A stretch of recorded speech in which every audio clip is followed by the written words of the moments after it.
Mga bro, isang bigating bisita ang bumisita sa bansa. Japanese Prime Minister Ishiba Shigeru ay pumunta ng Manila para sa isang 2-day official visit at sinalubong siya mismo ni President Ferdinand Marcos Jr. Pero hindi lang ito simpleng kumustahan, may dalang mabibigat na balita. Ang dalawa ay nagkasundo na simulan ang negosasyon para sa isang panibagong defense agreement na tatawaging Acquisition and Cross-Servicing Agreement, ASCA. Isa itong game changer pagdating sa interoperability at logistics support ng dalawang bansa. Hindi pa dyan natapos, mga bro, usap-usapan din ang seguridad ng impormasyon. Nag-agree ang dalawang leader na simulan na rin ang G2G, o government-to-government talks para maiselyo ang isang Security of Information Agreement sa hinaharap. Ibig sabihin yan, pwede nang magpalitan ng intel at defense secrets between Japan and the Philippines in a formal, secure, and legal way.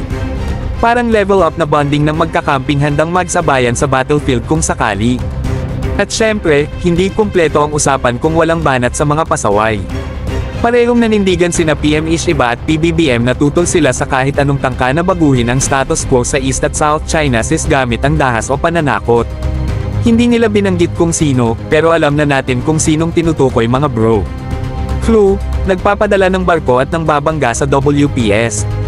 May kasamang suporta sa modernization ng ating military at Coast Guard.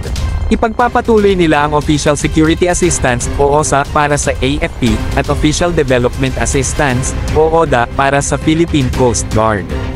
Meaning, mas maraming equipment, mas maraming training, at mas matibay na presence ng Pilipinas sa karagatan.